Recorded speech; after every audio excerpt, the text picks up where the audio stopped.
Hello बच्चों, good morning all of you. और कैसे हैं? उम्मीद करता हूँ अच्छे से होंगे। तो आइए हम लोग शुरू करें आज का क्लास। आज हम लोग पढ़ेंगे सेल का आंतरिक प्रतिरोध। सेल का आंतरिक प्रतिरोध, इंटरनल रेजिस्टेंस ऑफ सेल। फिर विद्युत वाहक बल। विद्युत वाहक बल यह कोई बल नहीं है, हालांकि यह विभवांतर है। इलेक्ट्रोमोटिव फोर्स और टर्मिनल वोल्टता। टर्मिनल वोल्टता हम लोग पढ़ने वाले हैं। क्योंकि तीनों का रिलेशन एक ही चीज से है, इसलिए हम तीनों का रिलेशन क्या है, बैटरी से है, इसलिए हम तीनों को लिखे हैं एक साथ। तो सबसे पहले हम बैटरी बनाएंगे, उसके बाद से आपको समझा रहे हैं हम। ठीक है, यह एक सेल या बैटरी है।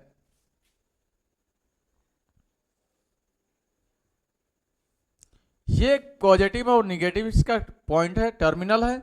इनको बोला जाता है टर्मिनल। ये प्लस और ये माइनस को क्या बोला जाता है, टर्मिनल। ठीक है, इसको हम किसी प्रतिरोध से जोड़ रखे हैं, बाह्य प्रतिरोध कहेंगे इसे हम। यह एक प्रतिरोध है जिसका नाम होता है क्या, बाह्य प्रतिरोध। यह बाह्य, ठीक है, प्रतिरोध है। और ये सेल है, ठीक है, ये सेल है, या आप इसे बैटरी कह सकते हो। यानी यह स्रोत है विद्युत धारा भेजने का। ठीक है, विद्युत धारा भेजने का। मान लो आप कि यह एक जो सेल है या बैटरी है वह 12 वोल्ट की है। सेल या बैटरी कितनी वोल्ट की है, 12 वोल्ट की है। जैसे ही मान लो ये सेल है, ठीक है, मान लो हम सेल हैं या बैटरी हैं, और ये पॉजिटिव टर्मिनल है और एक निगेटिव टर्मिनल है। इधर से धारा निकल कर जा रही है। जब आप कुंजी को ऑन करेंगे तो कुंजी लगा दे रहे हैं यहां पे हम। ठीक है, कुंजी लगा दे रहे हैं। जैसे आप ऑन करेंगे, ठीक है, धारा निकलकर जाएगी। तो ये कुंजी है। जैसे ही कुंजी को आपने दबाया, धारा निकलकर जाना शुरू हो जाएगी। जैसे ही धारा निकलेगी, तो अगर ये सेल, ये बैटरी 12 वोल्ट की है, तो ये धारा जैसे ही निकलेगी और इस प्रतिरोध के सिरों के मध्य पहुंचेगी, तो इसके ऊपर जो विभवांतर है, जो भी है, जो टर्मिनल वोल्टता है, यह 12 वोल्ट नहीं पहुंचेगी। जैसे हम क्या है, एक सेल या बैटरी है, यहां से धारा निकली हमारे एक साइड से, तो जो निकली है वह पूरा का पूरा वोल्टेज नहीं जा रही है। 12 वोल्ट की है, 12 वोल्ट कम है, तो 12 का 12 वोल्ट इसके सिरों पर विभवांतर नहीं पहुंच रही है। क्यों नहीं पहुंच रही है? क्योंकि जो बैटरी या सेल बनी होती है, कुछ ऐसे बनी होती है, आपको पता है कि बैटरी और सेल के ये अंदर विद्युत अपघट्य होता है। केमिस्ट्री में आप चैप्टर नंबर 3 पढ़े थे आप, ठीक है, वैद्युत रसायन। यह वैद्युत अपघट्य भरा हुआ था है। यह क्या है, वैद्युत अपघट्य है।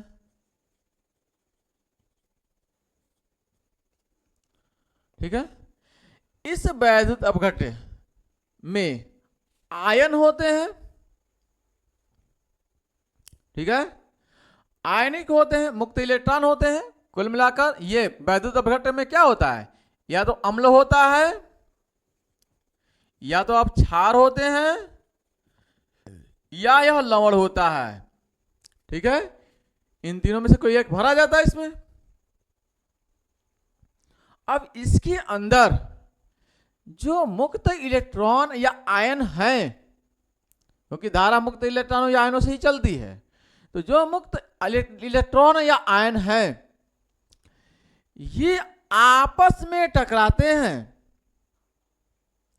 यह आपस में टकराएंगे।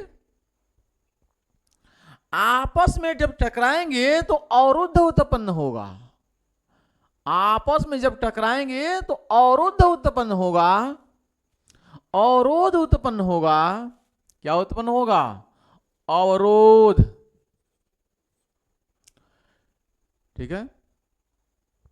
तो जो इसके सिरों पर 12 वोल्ट की जो बैटरी है, जैसे हम 12 वोल्ट के हैं बैटरी, मुझे बैटरी मान लो आप, है ना, 12 वोल्ट की जैसे ही धारा निकली है तो इस प्रतिरोध पर पहुंची है, तो पूरा का पूरा 12 वोल्ट नहीं पहुंच रही है, क्योंकि जब आपस में ये अवरोध उत्पन्न हो रहा था यहां पे, तो कुछ वोल्टता अंदर ही समाप्त हो गई। कुछ वोल्टता अंदर ही समाप्त हो गई। इसे हम कहते हैं आंतरिक प्रतिरोध। इसे हम कहते हैं सेल का आंतरिक प्रतिरोध। अंदर ही कुछ प्रतिरोध खत्म हो, कुछ अंदर ही वोल्टता खत्म हो गई, यानी अंदर क्या हुआ? अवरोध उत्पन्न हो गया। और अवरोध को रोकने को क्या कहते हैं? प्रतिरोध कहते हैं। धारा के मार्ग में बाधा जो उत्पन्न हो, रुकावट उत्पन्न हो, उसे हम क्या कहते हैं? प्रतिरोध कहते हैं। तो ये अंदर ही उत्पन्न हो रहा है, सेल के अंदर ही है, इसीलिए इसे हम आंतरिक प्रतिरोध कहते हैं। सेल का आंतरिक प्रतिरोध कहते हैं। बात समझ में आ गई? सेल का आंतरिक प्रतिरोध, सेल का आंतरिक प्रतिरोध। ठीक है, इसे लिख लेते हैं। ठीक है, तो इसे हम लिख लिए। सेल के दोनों प्लेटों के बीच, सेल के भीतर, सेल के दोनों प्लेटों, ये दोनों प्लेट हैं, ये दोनों प्लेट हैं, सेल के दोनों प्लेटों के बीच, दोनों प्लेटों के बीच भीतर यानी अंदर वैद्युत धारा के प्रवाह में, वैद्युत धारा के प्रवाह में, वैद्युत धारा जैसे यहां से चलेगी में घोल द्वारा उत्पन्न, ये जो घोल आ गया है वैद्युत अपघट्ट, इस घोल द्वारा उत्पन्न अवरोध को, जो अवरोध ये उत्पन्न हुआ है, इसी का नाम होता है आंतरिक प्रतिरोध। बात समझ में आ गई? इसे हम कहेंगे आंतरिक प्रतिरोध। और बनाएंगे कैसे इसे? हम सेल के अंदर दर्शाते हैं, तो सेल के बगल में ही ऐसे हम, सेल के बगल में ही ऐसे हम हल्का सा, ठीक है, ये प्रतिरोध बना लेते हैं सेल के बगल में, और इसको हम लोग बंद कर देते हैं। बंद हो जा, भागना नहीं। ठीक है, इसे हम कहेंगे सेल का आंतरिक प्रतिरोध स्मॉल आर। बात समझ में आ गई? अब ये 12 वोल्ट की जो बैटरी थी, जैसे मैं 12 वोल्ट का था, सही है, तो जितना मेरे पास वोल्टता है, जितना मेरे पास अंदर है, ठीक है, अगर ये धारा को हम बंद कर दें, यहां से धारा न हो जाए, कहीं कोई परिपथ में धारा नहीं चल रही है, तो ये दोनों टर्मिनलों के मध्य जो अंदर विभवांतर है, कितना? पूरा का पूरा 12 वोल्ट। धारा बंद है, धारा कहीं जा नहीं है, विभव कहीं जा नहीं रहा है, तो जो अंदर है विभवांतर पूरा का पूरा 12 वोल्ट, उसी का नाम होता है विद्युत वाहक बल, इलेक्ट्रोमोटिव फोर्स, विद्युत वाहक बल। इसका नाम होता है विद्युत वाहक बल, विद्युत वाहक बल। और जो इससे निकला, जो इससे निकलकर विद्युत वाहक बल, जो यहां से निकला वोल्टता, यहां से धारा निकली, धारा गई, इसके सिरों का मध्य विभवांतर उत्पन्न हुआ। तो जो इसके सिरों के मध्य विभवांतर है, कुछ तो यहां पे उत्पन्न हो गया, अवरुद्ध हो गया। मान लो ये 12 वोल्ट था, 2 वोल्ट अवरुद्ध उत्पन्न हो गया, 2 वोल्ट इसके अंदर उत्पन्न हो गया, जिसको हम, ठीक है, मान लीजिए 2 वोल्ट इसने खा गया, अंदर ही प्रतिरोध, आंतरिक प्रतिरोध। तो 2 वोल्ट अगर यही खा ले, मान लेते हैं एग्जाम्पल में 2 वोल्ट अगर यही खा ले, अंदर ही खत्म हो जाए, तो पहुंचेगा कितना यहां पर, 10 वोल्ट। तो इस 10 वोल्ट को कहते हैं हम लोग हैं टर्मिनल विभवांतर। क्या नाम देते हैं, टर्मिनल विभवांतर। बात समझ में आ रही है। पूरा का पूरा 12 वोल्ट, पूरा का पूरा 12 वोल्ट, और इस 12 वोल्ट में 2 वोल्ट इसने खा लिया, 2 वोल्ट इसने खा लिया, बचा कितना, 10 वोल्ट। 10 वोल्ट इसके पास गया, 10 वोल्ट इसके पास चला गया, ठीक है। इसे हम कहेंगे विद्युत वाहक बल, इसे हम कहेंगे टर्मिनल वोल्टता, इसे हम कहेंगे आंतरिक प्रतिरोध। यानी यह है विद्युत वाहक बल, इलेक्ट्रोमोटिव फोर्स। इसको हम इस सिंबल से दर्शाते हैं। वोल्टता, इसके सिरों पर मध्य विभवांतर कितना, 10 वोल्ट। ये एग्जाम्पल है। अब देखिए, ये इसके सिरों पर है, इसमें आई नाम की अगर धारा चल रही है, आई धारा चल रही है, तो इसके सिरों के मध्य विभवांतर कितना हो जाएगा, V बराबर आई आर। ये हो जाएगा V बराबर आई आर, यानी इसके जगह पे क्या हो जाएगा, आई आर, आई आर, ठीक है, आई आर प्लस, ये श्रेणी क्रम में है, दोनों के दोनों हमेशा ये श्रेणी क्रम में जुड़ते हैं। आंतरिक प्रतिरोध और बाह्य प्रतिरोध हमेशा हमेशा हमेशा श्रेणी क्रम में जुड़े होते हैं। तो ये श्रेणी क्रम में जुड़ेंगे। तो इसमें धारा चल रही है आई नाम की, प्रतिरोध आर है, तो V बराबर आई आर। धारा इधर आ रही है, यहां ये धारा इस आंतरिक प्रतिरोध, ये इसके सिरों के मध्य विभवांतर कितना हो जाएगा, V बराबर आई आर, स्मॉल आई और स्मॉल आर, ठीक है। ये हो जाएगा आई और ये हो जाएगा आर। बात समझ में आ गई है। इसे हम कहते हैं फॉर्मूला। ये हो गया एक फॉर्मूला किसका, विद्युत वाहक बल। ये टर्मिनल विभवांतर है, ये V है, आई आर के जगह पे आप V लिख सकते हैं। इस आई आर के जगह पे आप क्या लिख सकते हैं, V, यानी आप लिख सकते हैं V प्लस का आई आर।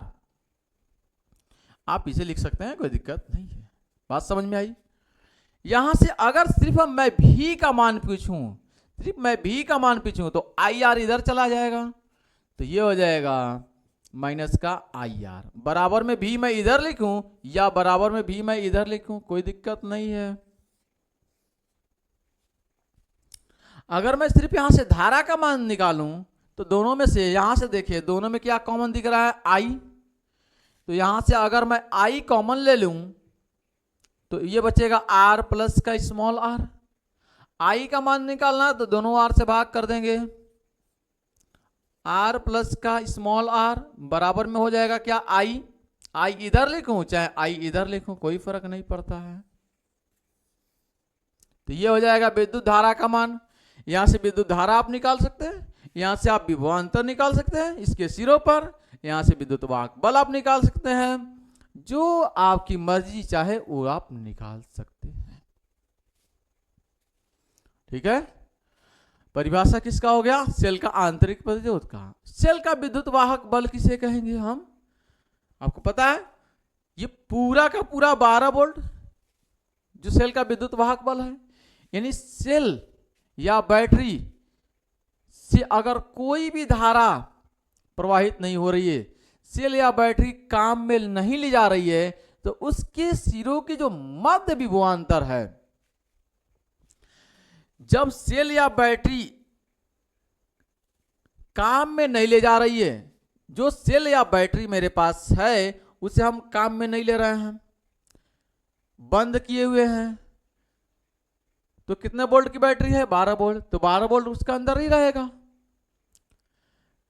जब बैटरी काम में नहीं ली जा रही है तो उसके सिरों के यानी उसके ये टर्मिनल हैं दो प्लस माइनस, उनके टर्मिनलों के मध्य विभवांतर जो होता है उसे हम कहते हैं विद्युत वाहक बल। परिभाषा इसका भी लिख ले, ठीक है। इसका परिभाषा हो गया, जब सेल आप कहिए चाहे बैटरी आप कह सकते हैं, आपकी मर्जी है ना। जब सेल या बैटरी से धारा प्रवाहित नहीं हो रही होती है तो सेल के टर्मिनलों के मध्य विभवांतर को विद्युत वाहक बल कहते हैं। क्या कहते हैं? विद्युत वाहक बल। आपकी किताब में ऐसे लिखा हुआ मिलेगा, विद्युत वाहक बल कहते हैं, इलेक्ट्रोमोटिव फोर्स कहते हैं, विद्युत वाहक बल कहते हैं, विद्युत वाहक बल कहते हैं। टर्मिनल वोल्टता क्या है? जब आप बैटरी को जब आप स्विच को ऑन कर दिए हैं, धारा निकल रही है, तब उनके टर्मिनलों का विभवांतर जो होगा उसे हम कहेंगे टर्मिनल वोल्टता। टर्मिनल वोल्टता, ठीक है। तो टर्मिनल वोल्टता किसे कहेंगे? जब बैटरी या सेल से, ठीक है, धारा प्रवाहित हो रही है, धारा निकल रही है, तो इनके टर्मिनलों का जो विभवांतर होगा वह टर्मिनल वोल्टता कहलाएगा, ठीक है। इसे भी लिखते हैं यहां पर।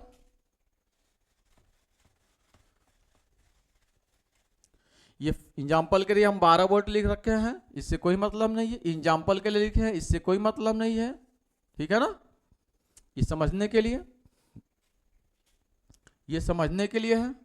यहां पे टर्मिनल वोल्टता की परिभाषा देखें आप। जब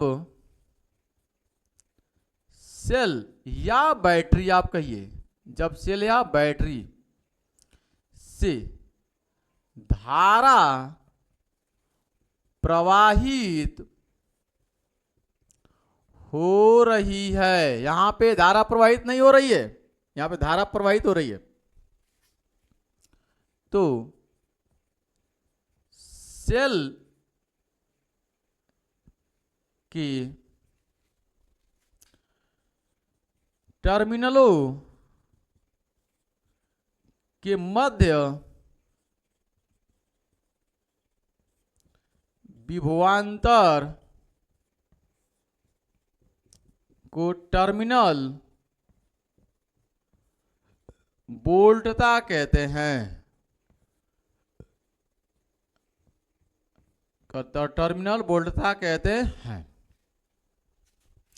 इसे हम कहते हैं टर्मिनल वोल्टता। बात समझ में आ गई है? कोई दिक्कत? ये रहा तीनों का तीनों परिभाषा, ये रहा आज का लेक्चर, ठीक है। उम्मीद करता हूं आपको मजा आया होगा। अगले लेक्चर में हम आपको किरचॉफ लॉ पढ़ाएंगे, ठीक है। Thanks for watching this video. जय हिंद, जय भारत।